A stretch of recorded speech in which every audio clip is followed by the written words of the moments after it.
नमस्कार, आप देख रहे हैं WNN न्यूज और मैं हूं आपके साथ काजल रस्तोगी। आइए रुक करते हैं तमाम बड़ी खबरों की। जो उम्र पूछ कर टटोलते हैं मेरे हालात को, खुद में झांक कर खुद से पूछो जरा अपने जज्बात को। मैं सौदागर नहीं जो सौदा करूं एहसास का, व्यापारी होता तो बेचता अपने अल्फाज को। जी हाँ साहब, मैं एक हिंदुस्तानी हूँ। शायद यही मेरी सबसे बड़ी तकलीफ है। मेरे पास धर्म, कर्म, न्याय की व्याख्या करती सबसे ज्यादा दुनिया में पोथियां हैं। विराट संस्कृति की विरासत है, पर नहीं है तो बस आत्मा और जमीर तो 21वीं सदी के भौतिकतावादी जीवन ने खत्म ही कर दिया। लब खामोश हैं, आंख के आंसू अब सूख चुके हैं और कलम की स्याही भी अब मेरा साथ नहीं देती। क्या लिखूं, क्या बोलूं इस समाज की दुर्दशा पर। 3 साल की मासूम से दुष्कर्म। अरे भाई, कितनी वासना है, कितनी दरिंदगी है, कैसी हैवानियत हो गई है आज इस कलयुग के इंसान में। लेकिन उसके लिए भी एक काला कोट खड़ा होगा। अदालतें सजेंगी, तारीखें पड़ेंगी, पर उस मासूम का क्या जो जीना सीखने से पहले ही चीखते चिल्लाते रोते बिलखते काल के गाल में समा गई। एक कलमकार होने के नाते बस आपसे एक निवेदन करता हूं, मेरे भाई बाप, मेरी सरकार, बेटी पढ़ाओ या मत पढ़ाओ, लेकिन ऐसे हैवानों से हमारी बहन मासूम बच्चियों को जरूर बचाओ। बुंदेलखंड इंसाफ सेना के साथ बांदा की बच्ची के लिए न्याय की लड़ाई में साथ जरूर खड़े रहिए। खबर को जन जन तक पहुंचाइए और भारत की नारी के लिए जंग लड़िए। जय हिंद, वंदे मातरम।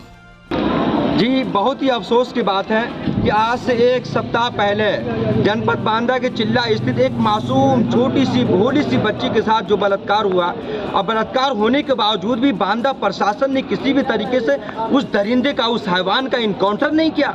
बहुत ही अफसोस की बात है। इसी तरीके की एक घटना लखनऊ में, राजधानी के लखनऊ के आलमबाग मेट्रो स्टेशन का था, जहां एक दरिंदे ने 2.5 साल की बच्ची के साथ दरिंदगी की थी।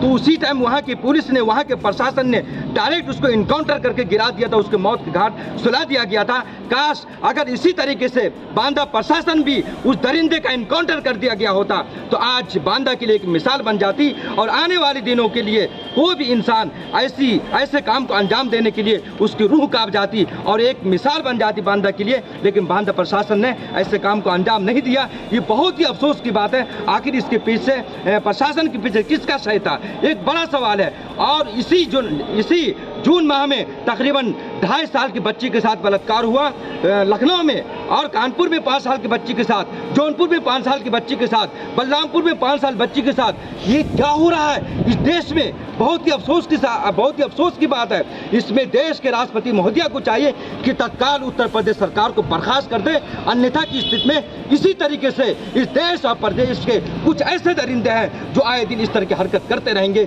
इसलिए सरकार को चाहिए कि तत्काल उसको जेल से निकालकर तत्काल उसे इनकाउंटर कर दे या फांसी के सूली पर चढ़ा दे, तभी जाकर के यहाँ के लोगों के लिए एक मिसाल बनेगी। अन्यथा की स्थिति में हम लोग 16 जून से बांदा के अशोक लाट पर धरने पर बैठने के लिए मजबूर होंगे, जिसकी पूरी जिम्मेदारी शासन और प्रशासन की होगी।